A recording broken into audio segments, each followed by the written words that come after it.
Good day everyone, I'm Rosemary Alma Bulay from BT Automotive Technology, your pre-service teacher for the day.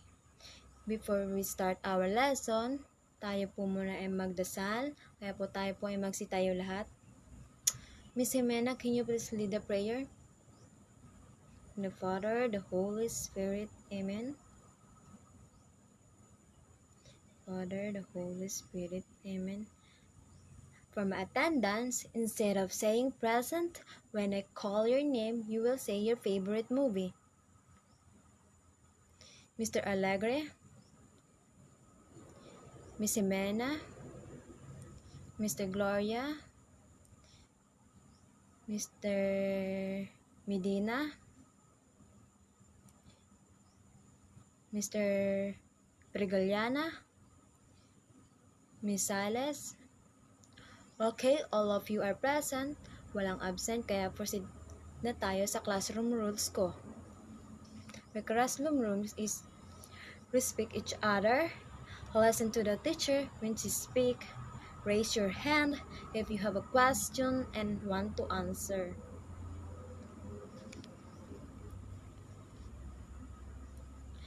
For my motivation,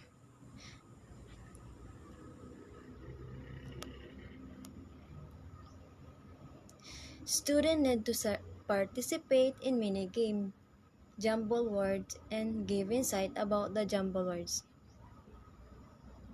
Okay, for number 1, who want to answer? Mr. Medina? Very good. How about number 2? Are you sure? Compression tester? Oh, very good. Number 3. How about you, Mr. Rocamora? You're so noisy. Can you answer? Service engine? Very good. Vote number 4. Missiles? Hazard? Very good. How about last number? Oh, Mr. Gonzalez. Power tools? Oh, very good. Thank you. And before we proceed to our activity, gusto ko muna kayong tanungin kung may natutunan ba kayo sa nakalaang lesson. Ano ba ang natutunan nyo? Sinong gustong sumagot? Mr. Gloria? Thank you. Miss Sales? Thank you. Mr. Medina, how about you? Oh, very good. How about the others? May natutunan ba kayo? Wala? Kung wala, mag-proceed na tayo sa ating activity. So, ang aking activity for today, students will be divided into 3 groups. They will have a role play on how the proper way of inspection the engine. Kaya, we're gonna count 1, 2, 3. Okay? Dito ang group 1, group 2, and group 3. May 5 minuto kayo para sa preparation nyo. Okay? Start now.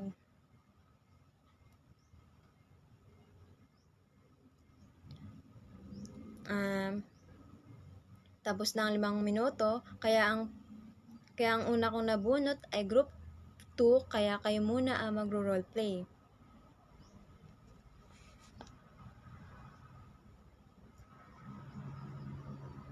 Thank you, group 2.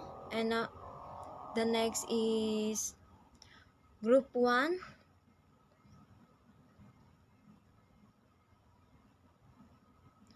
Okay, thank you very much. And last is group 3.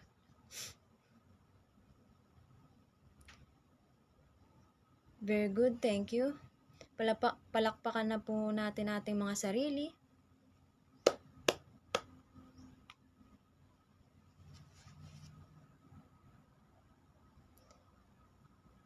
So, proceed na tayo sa proper lesson for today. Learning objectives. Determine how to check in materials, tools, and equipment inspection. Understand the necessary step before inspection and servicing an engine. Identify the appropriate tools and equipment required for various inspection and servicing. Introduction. Sinong gusto magbasa ng introduction? Okay. Preparation of an engine for inspection and servicing is an important step in ensuring the best performance and safety of any vehicle or equipment with occupational safety and health standard. Important step in the preparation required through planning, the selection of proper tools and equipment, and adherence to safety regulation, wearing appropriate PPEs, understand job-related specification, gaining to servicing information, applying safety and procedure into the practice, identifying hazard and managing risk. Fact and question. What do you check in materials, tool, and equipment? Dito, kailangan natin i-check yung mga quality na materials, condition na dapat gamitin, quality or amount of materials dapat maintain din natin, about the record. Why do you need to do materials? Ba't nga ba kailangan natin? Para po tayo prevent accident and injuries. When is the right time for materials, tools, and equipment inspection? Of course, this is important before and after. Use the ensuring safety and after identify the damage that the cause. 3-step on inspection. Basic inspection. Ito, dapat natin daily na na-inspect ating mga sasakyan or mga tools, equipment na gagamitin. And number 2, inspection. Dito kailangan natin examine ang mga materials, suit, equipment na dapat gagamit. Dito malalaman kung may gumagana ba na sira or kailangan like sa mga pang-inspect ng mga sasakyan, yung mga stethoscope, para malaman natin kung gagana pa ba to or i-dispose na. Sa immediate check, ito, dito malalaman kung may mga problema pa ba or emergency na kailangan natin bigyan ng solusyonan. Or kung gumagana pa na maayos, dito ay kung kailangan na rin palitan.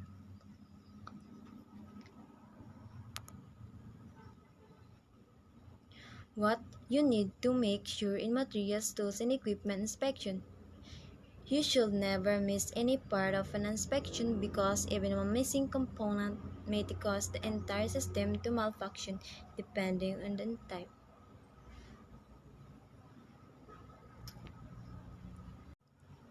What you need to make sure in materials, tools, and equipment inspection. Number 1, power tools. Ang power tools ay importante rin to prevent accident. Dito, kailangan natin i-check kung may mga damage ba ang tools. Like sa power tools, sinong magbibigay ng halimbawa ng power tools? Diagnostic scanner? Grinders? Oh, correct. Sa power tools, that following items should be checked. Dito, dapat natin malaman damage switches kung may mga damage ba o kailangan ng palitan. A crack or loose plug, dito kailangan ba kung maluwag ba to or hindi. Siyempre, pang maluwag yan, hindi ang gagana, kailangan talaga nating tingnan ng maayos. Sign of wear and tear in the cord, yan yung mga sign wear, kung may mga sira pa like mga loose double handle. Next, number 2, construction or installation. Dito malalaman nila kung na-meet ba nila ang quality standard na gagamitin sa isang inspection. Dito rin magpaplano sa mga actual na gagawin or malaman nila ang actual result. Number 3, site evaluation. Dito sa site evaluation, siyempre kailangan nating malaman kung yung mga site ba o yung mga workplace area natin ay kailangan ng linisin o hindi. Alamin natin yung mga potential hazard or risk. Like, example dito, basa pala yung workplace area mo, bigla ka nadulas. O, di ba?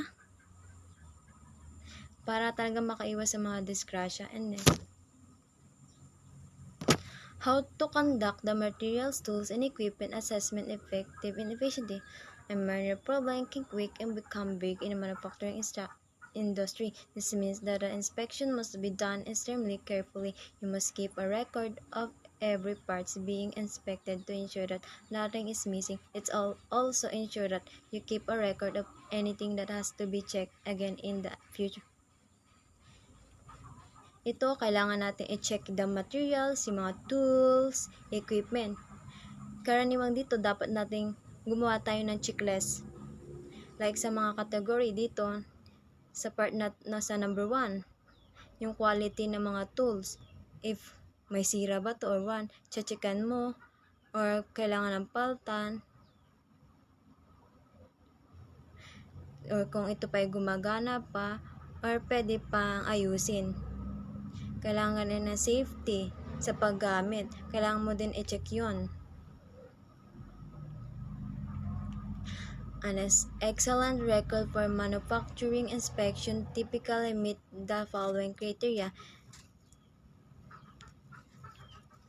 Ang mga criteria po natin is to facilitate identification is component is label. Yan, kailangan natin ma-identify lahat ng mga component. Kung may label ba to, bigla lang nahawakan mo yung pala may acid ka pa lang sa workplace area mo, hindi siya naka-label. Yun, bigla mong kunyari, yung pala kala mo tubig, ay hindi naman. So, kailangan mo talagang i-label yung mga nakakaano para iwas disgrasya. Components, categorization to facilitate finding. Yan, i-categorize mo like pagsunod-sunod mo, i-facilitate kung may kailangan pa. Notes about previous component damage in repair. Yan, kailangan mo notes. Kunyari pala itong piston ring ay sobrang kalawang na. Ino-notes mo yun, isusulat, re-record para sa isang araw or hindi na talaga or sa isang araw bigla mong ginamit tapos di mo na record ay yun, may mali na dun. Kailangan mo talaga keeping a record of the situation. Yun nga, keeping a record of the situation. Kailangan talaga malaman natin.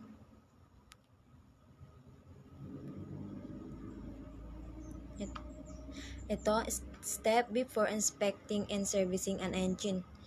Number 1, safety first. Siyempre, kailangan ng safety first. Kailangan natin malaman natin yung mga part na area kung saan ka mag-workplace. Kailangan mo muna linisin para maging safety ka. Yan, kailangan mo gumamit dyan ng mga PPE, mga goggles, helmet, if yung kung gusto mo talagang safe na safe ka. Lahat ng parts ng katawan mo, lagyan mo na mga PPE. Okay, read the manual. Sa read the manual naman to, kailangan mo talagang isa-isahin kung sa part kung paano i-procedure yung mga gagawin mo. Sa gather tools and materials, yan, ipunin mo. Siyempre sa araw na to, kung ano yung gagamitin mo, like, ito pala, may sira tong sasakyan na to. Yung mga screwdriver, yung mga tools na gagamitin. Sa part na area dito mo ilalagay. Like, dito yung mga equipment, materials, yan, dapat ipunin. Visual inspection yun. Mga visual inspection talagang kailangan mong halongkatin mo yung mga parts ng sasakyan mo kung ano pa yung malalamang area na may sira. Check the filter. Ayan, kailangan check the filter. Kung ito ba'y sira na. Inspect the battery. Yan, ang pinakamahalaga and ang battery. Pang ubos na ang baterya, kailangan mo ng palitan. Hindi na andar ang makina o sasakyan mo. Inspect and change the fluid. Yan, inspect the mga fluid dyan, like sa mga gasoline. If kakaunti na, bigla ka pang ginamit mo pa yung sasakyan mo para mamasada, ay hindi na pala. Lalong masisira yung mga sasakyan mo. Dapat talagang full tank ka bago ka pumasada. Inspect spark plug. Yan, spark plug. Kung may sira ba yung mga parts na yan. Check engine mount and connection. Yan, mahalaga rin yung connection na engine mount. Paano pala, may sira pala sa part na ganun, ibigla mong pinaandar ang sasakyan, hindi rin magagana yun. Talagang yung makina mo. Yan, test the engine. Kailangan mo talagang i-test muna bago mo gamitin.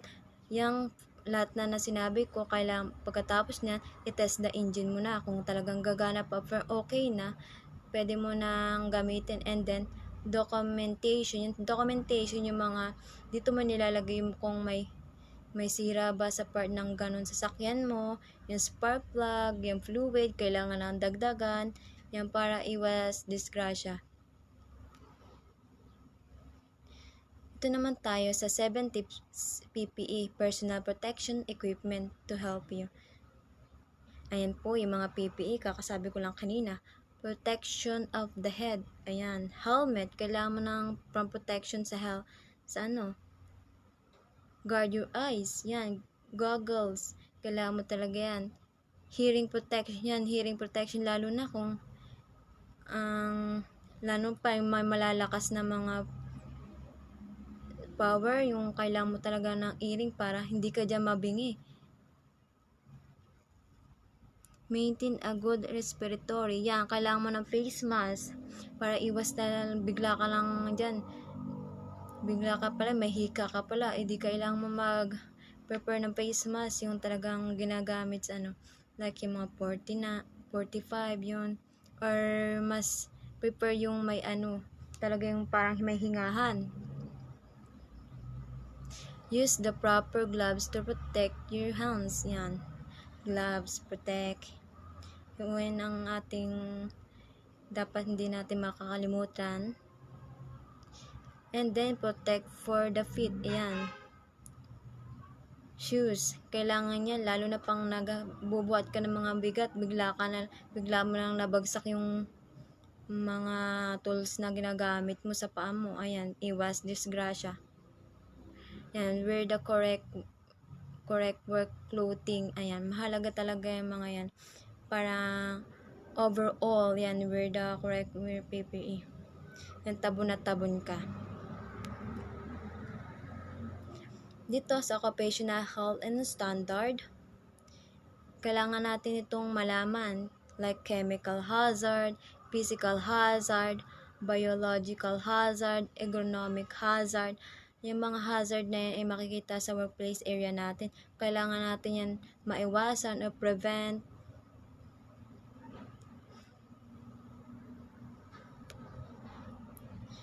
Proceed naman tayo sa inspection tools.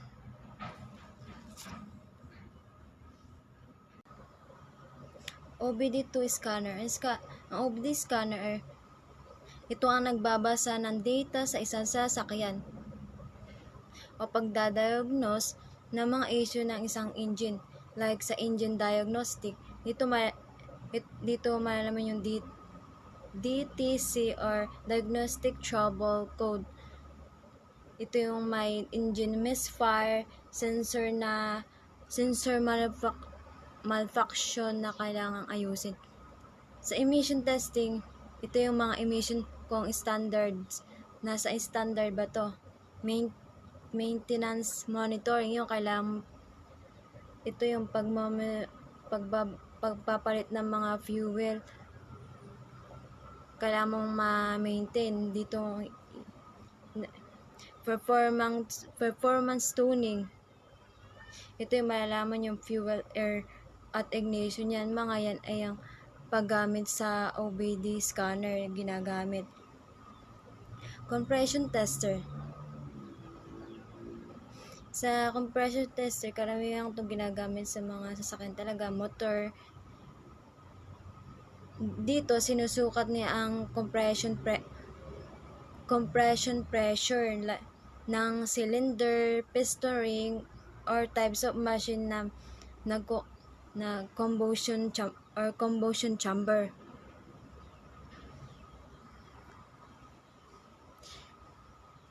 Sa engine stethoscope naman dito, malalaman natin, ito yung sa mga sasakyan na like, sinusukat nito yung tunog ng mga sasakyan kung may sira ba or like karag yung mga sasakyan, ibig sabihin yung may sira yung kailangan ng ayusin or bigyang pansin natin. Yun nga, pagtukay ng mga noise. Sa oil pressure gauge naman, dito sinusukat yung kung gaano ba kadami yung langis ng sasakyan o kailangan ng dagdagan. And then, minsan din malalaman din kung maisira na yung or kung may issue na ba yung mga langis. Like, siyempre, minsan yung maitim na kailangan ng paltan. Sa timing light naman, ito ay ginagamit kung paano malaman ang proper combustion or pag-under or performance ng isang sasakyan.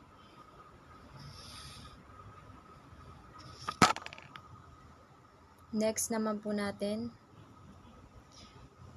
Tapos na po ang ating lesson. So, kakatanungan lamang ako. Why is engine inspection and service important for vehicles? Sinong gustong sumagot? Mr. Medina?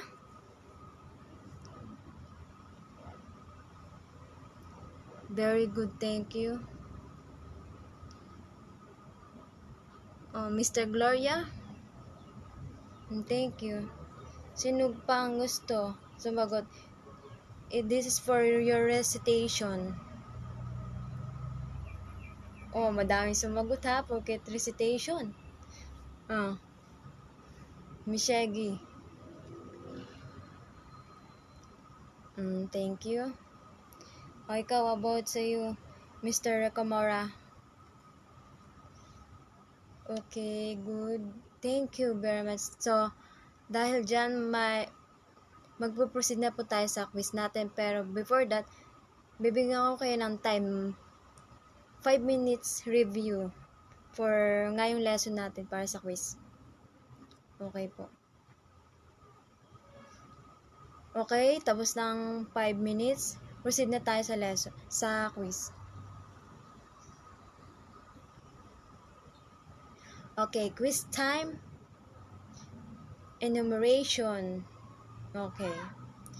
Give at least 3 inspection tools.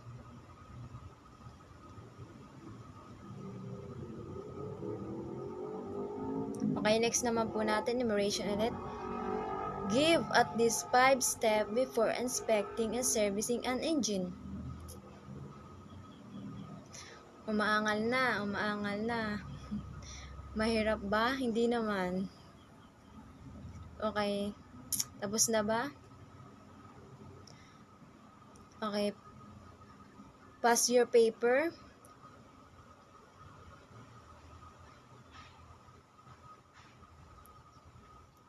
Before the end our lesson, may assignment kayo. Basic lang naman. Write an essay about workplace instruction in automotive.